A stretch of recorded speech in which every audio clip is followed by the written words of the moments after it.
शहर लौटने के बाद राजीव की जिंदगी एक बार फिर सामान्य दिखने लगी, लेकिन अंदर ही अंदर वह टूट चुका था।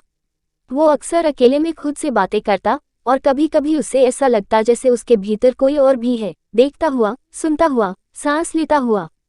एक रात राजीव को नींद में एक सपना आता, वही जंगल, लेकिन इस बार वह खुद मंदिर के भीतर बैठा है और मेघा उसके सामने घुटनों के बल बैठी है।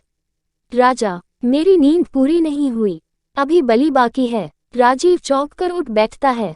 उसका माथा पसीने से भीगा था, लेकिन सबसे डरावनी बात थी उसकी हथेली पर मिट्टी लगी थी। क्या वो सपना नहीं था? अगले दिन राजीव एक पुरानी किताबों की दुकान पर गया, वृंदावन बुक हाउस, जहां उसे एक लड़की मिली, नाम था वृंदा। वृंदा ने सीधा कहा, तुम में अब कालदेव है। वो केवल तुम्हारे शरीर को माध्यम नहीं बना रहा, वो तुम्हारे मन को भी निगल रहा है। राजीव हक्का बक्का रह गया। तुम कौन हो? मैं वही हूँ जो कालदेव की पहली बलि से बच निकली थी। पर इस बार तुम बचे नहीं हो, तुम्हें खुद को मुक्त करना होगा, वरना अगला रक्त कोई और देगा। राजीव और वृंदा मिलकर दोबारा जंगल की ओर निकलते हैं, लेकिन जंगल अब वैसा नहीं रहा जहां पहले जीवन था, वहां अब राख थी। मंदिर पूरी तरह जमीन में समा चुका था, लेकिन उसकी जगह एक रक्तवृक्ष उगाया था, एक काला पेड़ जिसकी जड़ें धरती से नहीं, मांस से बनी थी। वही वृंदा बताती है, रक्तवृक्ष तब उगता है जब आत्मा और शरीर का संपूर्ण मिलन हो चुका हो। अब अगर इसे नष्ट न किया गया तो कालदेव अमर हो जाएगा और तेरा शरीर उसका मंदिर बन जाएगा। अंतिम रात, वृंदा और राजीव रक्तवृक्ष के सामने अग्नि जलाते हैं। राजीव तमस्वानी का अंतिम मंत्र पढ़ता है, स्वाहा आत्मभस्म।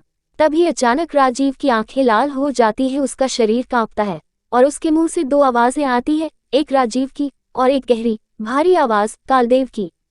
वृंदा चीखती है, राजीव, याद रख, तू शरीर है, आत्मा नहीं। राजीव अंतिम हिम्मत से तमस्वानी की अंतिम पंक्तियां दोहराता है।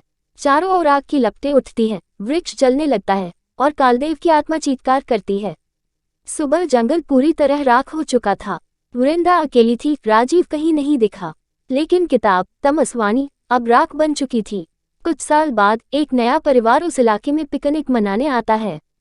एक बच्ची खेलते खेलते एक पुरानी जली हुई जमीन पर जाती है। वहां राख के ढेर से एक लाल आंखों वाली छाया उभरती है और कहानी फिर से शुरू होती है। शहर लौट